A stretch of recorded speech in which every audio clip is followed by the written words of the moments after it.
निगरान वज़ीर आज़म अनवर उल हक काकड़ चयो आहे त जेल काटींदड़ पीटीआई अॻवान भञटा वारनि वाक़िअनि में मुलविस हुआ। जेके गैर क़ानूनी सरगर्मियुनि में मुलविस न आहिनि उहे चूंड विढ़ंदा। परडेही टीवी खे इंटरव्यू ॾींदे निगरान वज़ीर आज़म चयो आहे त फ़ौज हुकूमत में बहितरीन लाॻापा आहिनि। हुन इहो बि चयो त फ़ौज सां वेझे तालुक़ वारी ॻाल्हि सियासी आहे, ध्यानु न ॾियो।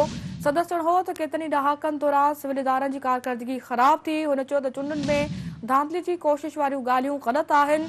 संदसि चवणु हो त पीटीआई चेयरमैन खां सवाइ बि शफ़ाफ़ चूंड थी सघे थी।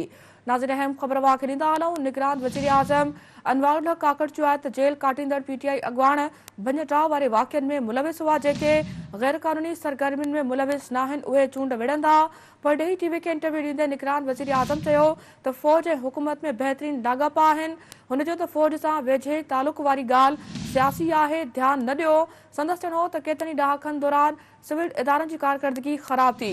हुन चयो त चूंडनि में धांधली जी कोशिश वारियूं ॻाल्हियूं ग़लति आहिनि। संदसि चवणु हो त पीटीआई चेयरमैन खां सवाइ बि शफ़ाफ़ चूंड थी सघे थी।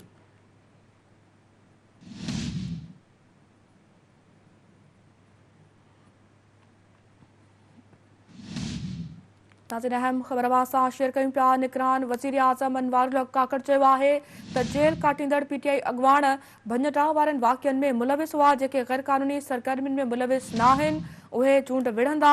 परडेही टीवी खे इंटरव्यू ॾींदे निगरान वज़ीर आज़म चयो त फ़ौज ऐं हुकूमत में बहितरीन लाॻापा आहिनि।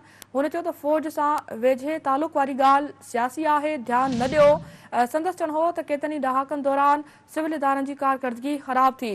हुन इहो बि चयो आहे त चूंडनि में धांधली जी कोशिश वारियूं ॻाल्हियूं ग़लति आहिनि।